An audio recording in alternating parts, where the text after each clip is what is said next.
കുറേ നാളായി നെക്സ്റ്റ് പോകുമ്പോൾ ലീഷു പറയുന്ന ഒരു ചക്ക വേണം ചക്ക വേണം ചക്ക വേണം. ലീഷുവിന് ഭയങ്കര ഇഷ്ടമല്ലേ? ജിയാക്കും ചക്ക മേടിച്ചു, ഇന്നലെ പോയപ്പോ മേടിച്ചു അല്ലേ ചക്ക? ആ, അന്വേഷും ചക്ക കണ്ടപ്പോ വന്നല്ലേ, ഇഷ്ടപ്പെട്ടല്ലേ? അങ്ങനെ നമ്മുടെ നാട്ടിൽ നമ്മുടെ വളപ്പിൽ വെറുതെ കിടക്കുന്ന മരത്തിന്റെ മേലെന്ന് കിട്ടുന്ന സാധനം വെറുതെ കിട്ടിയപ്പോൾ അതിനൊരു വില ഉണ്ടായിരുന്നില്ല.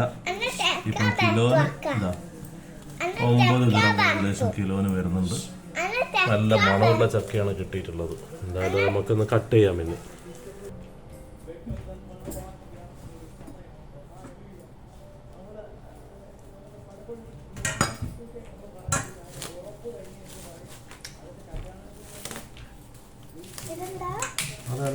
എണ്ണയാക്കിയിട്ടില്ലെങ്കിൽ ഇതിന്റെ പശ പോലത്തെ സാധനമുണ്ട്, അത് മുഴുവൻ നമ്മൾ ഇതിൻ്റെ അകത്ത് പറ്റിപ്പിടിക്കും കത്തിയിൽ.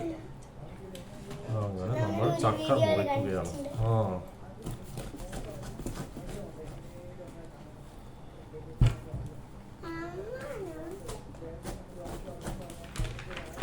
ഇപ്പൊ തന്നെ താളെ പറ്റുന്നുണ്ടാ? താളെ പറ്റിപ്പോയി. എന്ത് ചെയ്യാൻ, എണ്ണ ഇട്ടിട്ടുണ്ടല്ലോ, അപ്പൊ കത്തിയോലാവൂല. കയ്യിലാവില്ല, കയ്യിലും കൂടി വേണം എണ്ണയാക്കാം.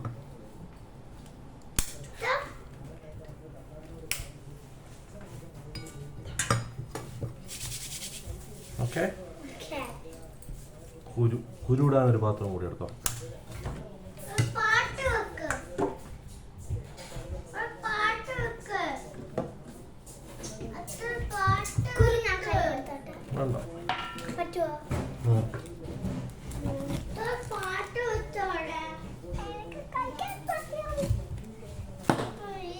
തുടർന്ന് കയ്യിലല്ലാവേ പറ്റും, പശ പോലെ ഒട്ടിപ്പോ.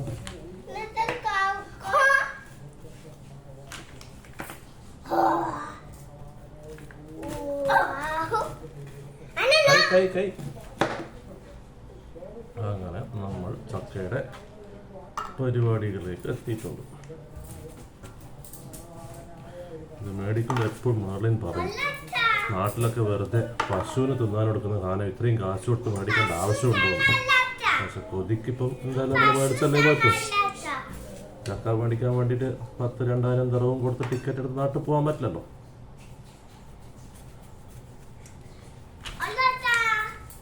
ചക്ക മുറിക്കാൻ അത്ര എക്സ്പേർട്ട് ഒന്നും അല്ല, അറിയുന്ന രീതിയിൽ ഞാൻ മുറിക്കുന്നു.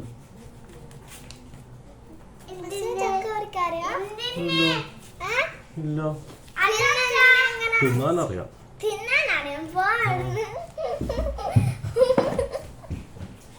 അങ്ങനെ നമ്മളൊരു ചുള, ആദ്യം ഒരു ചുള എടുക്കാം അല്ലേ? അല്ല, അത് വൃത്തിയാക്കി കടാച്ച.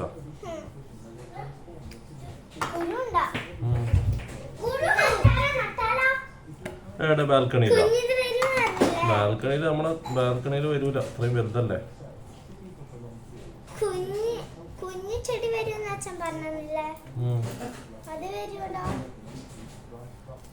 അവിടെ മുളക്കുന്നത് വേണം കാണാം. പക്ഷെ ചക്കക്കുരു നമുക്ക് എടുത്തു വെച്ചിട്ട് ചക്കക്കുരു മാങ്ങയൊക്കെ ഇട്ടിട്ട് ഒരു കറി ഉണ്ടാക്കാം. നല്ല ടേസ്റ്റ്. ചക്ക കൊണ്ട് കറി ഉണ്ടാക്കാം, അപ്പം ഉണ്ടാക്കാം. പിന്നെ അങ്ങനെ കഴിക്കല്ലേ? അല്ല, ബദാം വേറെ. ഇതാണ് ചക്കന്റെ വിത്ത്. അങ്ങനെ താഴെ ഇട്ട് ഉരുട്ടല്ലേ താഴെയെല്ലാം പറ്റും.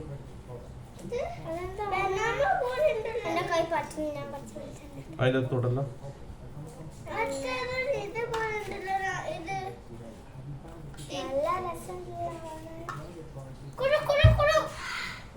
പണ്ടെല്ലാം ഇങ്ങനെ മമ്മിയൊക്കെ ഇങ്ങനെ പുറത്തുനിന്ന് ചെയ്യുന്ന കാണുന്നുണ്ട്. അമ്മാമ്മയും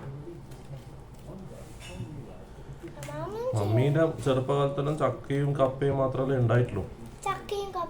അതൊക്കെ തന്നെ പുഴുക്കാക്കി തിന്നു, നല്ല പുഴുങ്ങി കറിയാക്കി കൂട്ടി തിന്നും പോലും. അച്ഛൻ തിന്നിട്ടുണ്ട്. പിന്നെ ചെറുപ്പത്തില് കണ്ണൂരില്. നിങ്ങൾ ഇപ്പൊ ചെറുപ്പം ആയിട്ടല്ലേ ഉള്ളൂ, അപ്പൊ നാടെ കയ്യിലാക്കല്ലേ. അച്ഛൻ വലുതായത് കണ്ടില്ലേ? അന്നമ്മ കൈയിടരുത്. അന്നമ്മ എടുക്കണ്ട, അച്ഛൻ എടുത്തോടും.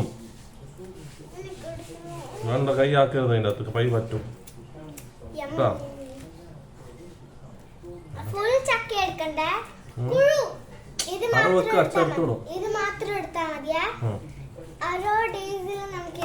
മോശമായി പോലെ പിന്നെ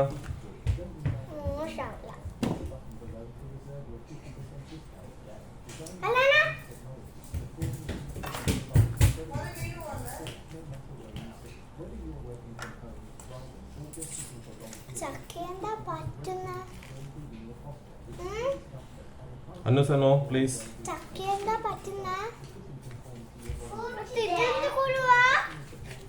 ചക്കക്കുരു